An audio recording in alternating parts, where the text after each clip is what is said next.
తెలుగు రుచులు సర్వప్ప తయారీ విధానం.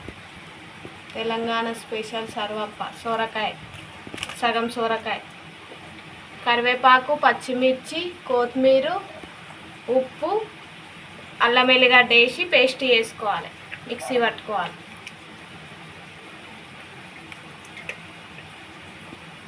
మిక్సీ పట్టి పేస్ట్ చేసి వేసుకోవాలి.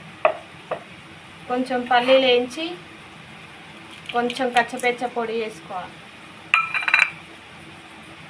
కొంచెం శనగపప్పు నానబెట్టుకోవాలి. 1 టేబుల్ స్పూన్. కొద్దిగా కారం, ఆల్రెడీ పచ్చిమిర్చి వేసినాం కానీ కొద్దిగా కారం.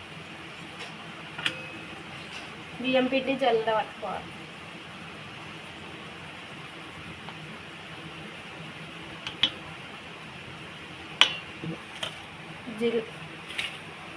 ఒక టేబుల్ స్పూన్ జీలకర్ర, కొన్ని నువ్వులు కలపాలి. ఫస్ట్ సొరకాయ నీళ్ళతోటి కలిపి వాటర్ కొన్ని పోసుకొని కలుపుకోవాలి. సొరకాయ తురిమి వేసుకోవాలి. మిస్టేక్ అయింది. కొన్ని వాటర్ పోసుకోవాలి. సొరకాయ నీళ్ళతోటి కలిపినాక మురుకుల పిండిలాగా కలుపుకోవాలి.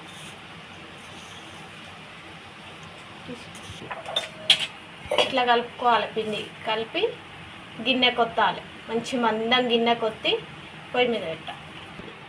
ఆయిల్ పోసుకొని ఫస్ట్ ఇంకా మంచిగా రాసి ఆయిల్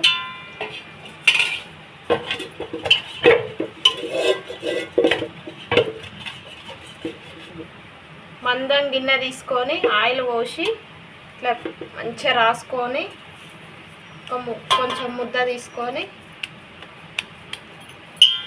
మంచిగా కలిపి ముద్ద తీసుకొని వత్తాలి.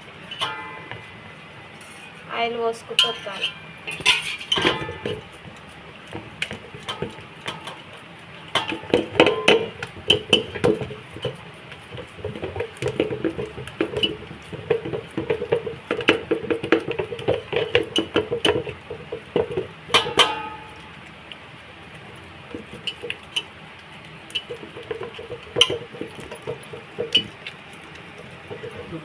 మంచిగా ఒత్తుకొని పోల్సు పెట్టుకొని కొద్దిగా ఆయిల్ పోసుకోవాలి.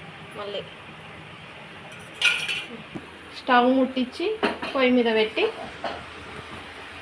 ఉడికిందాక ఉంచాలి. పొయ్యి మీద పెట్టి మూత పెట్టుకొని ఒక 15 మినిట్స్ ఉడకనివ్వాలి. సర్వప్ప కాల్చినాక ఇట్లా అవుతుంది. ఇట్లా ఉంటుంది. తినాలి. వేడి వేడి సర్వప్ప బాగుంటుంది. తెలంగాణ స్పెషల్ సర్వప్ప రెడీ.